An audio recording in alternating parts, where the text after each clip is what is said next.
This is Optimal Living Daily Relationships, Episode 7, 5 Powerful Ways to Transform Anger into Joy, Part 1, by Gundi Gabrielle with goodlifezen.com, and I'm your host, Joss Marie. Welcome back to the show, where I read you some of the most popular relationship blogs out there. Today's author is actually one that we read on pretty much all of our podcasts, Good Life Zen. But this post isn't from the founder of the site, Mary. It's actually from a guest author. Before we get to the post, if you're new here, it would be great if you would take a moment to subscribe to the show. You'll get all new episodes sent to you automatically, and it goes a long way to help with the show's rankings. So wherever you're listening to this, if you like the premise of the show and you want to hear popular blogs being read to you like an audiobook, simply hit the subscribe button on the podcast app of your choice. And with that, let's get the show going and start optimizing your life. 5 Powerful Ways to Transform Anger into Joy, Part 1, by Gundi Gabrielle with goodlifezen.com. It happened again. You tried to stop yourself. You wish you hadn't said it, and yet, despite all of your best efforts, you lost it once again. You know better. You know you should be more spiritual and not allow others to push your buttons or disturb your peace. But whenever it happens, you are powerless. You just explode. It's a vicious cycle and you feel like a failure. Worst of all is the hopelessness, because you know it will happen again, no matter what you do or how much you meditate. Will it ever end? Actually, the solution may be easier than you think. It may just take a few simple techniques to help you transform your conditioned push-button response into a state of peaceful joy. I know because I was one of the worst offenders and thought I could never get control of my temper. It took me years to find ways to break the cycle, but gradually I did, and it can work for you too. If you want to transform anger into joy, read on. You might be amazed at what you are capable of. Breaking the cycle. First, a basic understanding of why people can push your buttons. What's the mechanism at work here? Well, you probably heard of neural pathways in the brain. Simply put, these are mental programs that trigger a certain emotional response, in this case, anger, to a particular stimulus, which equals your push button. It's so ingrained, it has become automatic, which is why you have such an impossible time stopping yourself.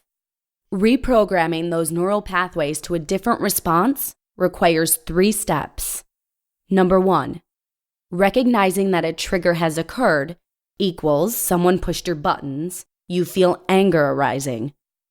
Number 2, interrupting the pathway for at least a few seconds equals one of the 5 steps below. And number 3, inserting a new response in the brief interruption window you just created. Done repeatedly, this will create a new reflex, and the old push button will no longer work. You are retraining your mind, in other words, somewhat like Pavlov's dog. It might work the first time, or it may take some practice, but work it will if you persist, and the rewards will be amazing. Anger is an addiction. It is nothing to be ashamed of. It is like a disease that suddenly comes over us, takes over our mind, and does whatever it pleases. Once it subsides, we realize how out of proportion our reaction was and how much damage we have caused. Unnecessarily, usually, but by then it is too late. The worst thing you can do is feel guilty or feel like a failure. Self-loathing and guilt only strengthen the addiction and produce more latent anger that will erupt later. It's a vicious cycle. And, frankly, guilt is a complete waste of time and energy and has never solved anything. Think about it. 5 powerful tools to transform anger into joy. Now let's look at several ways to interrupt the neural response when someone is pushing your buttons and you are about to explode. Number 1, you've heard it before, but yes, take a deep breath. One of the most powerful tools we have to control our emotions, any emotion, is the breath. Our breath is directly linked to our emotions, and you can use it to either calm yourself or erupt further. You can always tell by a person's breath what emotional state they are in. Try it sometime. When you feel even the slightest inkling of anger arising, drop everything, close your eyes, and take one slow, deep breath. It may feel like an eternity, and your ego will be screaming to get your angry response out. But make a commitment right now that you won't speak until you have taken at least that one breath. A temporary state of insanity. It only takes a few seconds, but it can be enough to break or at least slow down the rise of temporary insanity we go through when anger takes us over. If you can do more than one breath, that's even better. But for now, make a commitment to take just one breath and keep on practicing it. How do you practice? Throughout the day, whenever you remember, stop for a moment and take a deep breath. Close your eyes if you can. Take just a few seconds and then resume what you were doing. Any little thing that might dull your mood, even temporarily, the weather changing, a loud noise, someone's comment, take a deep breath. Why? Because by doing it over and over again, you are retraining your subconscious mind to respond to any negative trigger with a deep breath. When we get angry, it often happens so quickly that we don't realize it until it's over and too late. By practicing taking a deep breath, even with small annoyances or challenges, you program yourself for a different response when it really matters. A deep breath can clear stuck energy. Another benefit of deep breathing throughout the day is the clearing of stuck energy, usually caused by negative emotions such as sadness, anger, fear, guilt, etc. The less stuck you are, the less likely you are to explode.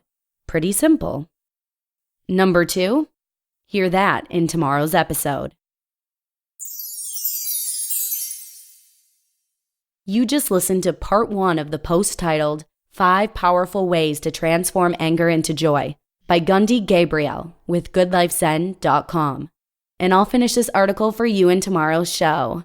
Once again, a really, really easy way to not only help this podcast, but also benefit yourself is to simply subscribe to the show. You'll then get all the new episodes delivered to you automatically. And I'll keep this nice and short for you. But as promised, I'll be back tomorrow to wrap up this post. So, I'll see you there in the Wednesday show, where your optimal life awaits.